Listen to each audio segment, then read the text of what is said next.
संसार में सर्वोत्तम नीति ईमानदारी कहलाती है।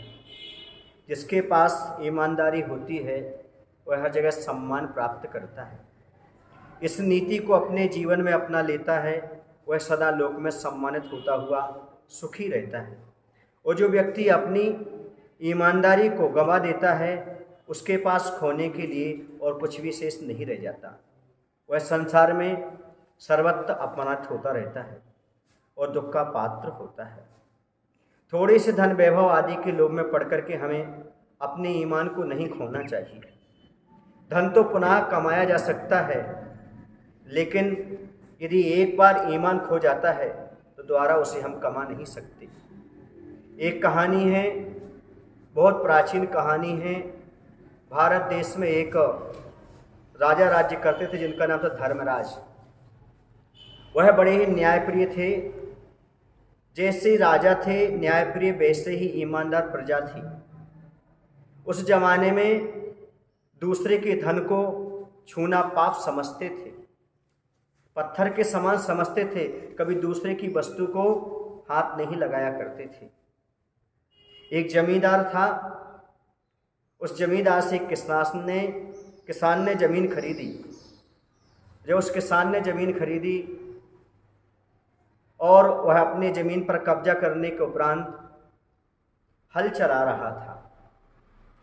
हल चलाते समय उस किसान को कुछ ज़मीन में अटका। उसने उसे खोदा तो देखा एक घड़ा मिला जिसमें स्वर्ण मुद्राएं भरी हुई थीं। आज का आदमी होता तो लालच में आकर के उसे निकाल लेता और छिपा लेता और अपने उपयोग में ले लेता, लेकिन वह ईमानदार व्यक्ति था। उसने सोचा यह हमारी नहीं है, भूमि तो हमने खरीदी है पर इस स्वर्ण मुद्राएं नहीं खरीदी। वह जमींदार के पास गया कि भाई आपकी ज़मीन मैंने खरीदी थी, आपके पूर्वजों ने यहाँ पर एक घड़ा छिपाया होगा, गाड़ा होगा, ये धन दौलत आपकी है, इसे आप ले लीजिएगा। उसने कहा भाई हम तो ज़मीन बेच चुके हैं, उसमें जो कुछ भी चीज़ है वो सब आपकी है। उसने भी लेने को मना कर दिया। इतना ईमान आज के ज़माने में बड़ा मुश्किल है, लेकिन उसके अंदर था। उन दोनों ने आपस में कहा तुम रख लो, तुम रख लो। दोनों ने नहीं रखा तो राजा के पास पहुँचे। राजा से कहा हे राजन, यह इसके खेत में चीज़ निकली है, आप न्याय दीजिएगा कौन रखे। दोनों रखने के लिए तैयार नहीं हैं।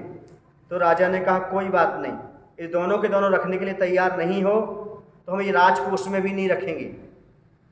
हम भी किसी अन्याय अनीति वाली चीज़ अपने पास नहीं रख सकते।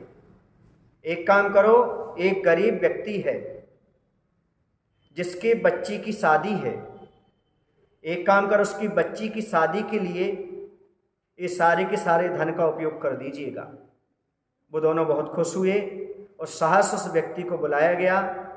उसकी बच्ची की शादी के लिए वो सारे के सारे स्वर्ण मुद्राएं दे दी गईं। राजा का न्याय, प्रजा की ईमानदारी देख करके सारे देश में हर्ष और उल्लास छा गया। बंधुओं, ये कहानी हमें शिक्षा देती है, एक ईमानदार बालक हमेशा बालक बना रहता है। उसके जीवन में छल कपट, झूठ, फरेब जैसी बुराइयां स्थान नहीं पाती। वास्तव में इंसान कहलाने के लायक वही है जो प्रत्येक कार्य ईमानदारी के साथ किया करता है।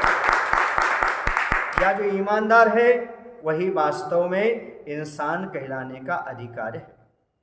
बड़ी बड़ी संपत्ति ईमानदारी के सामने तुच्छ है।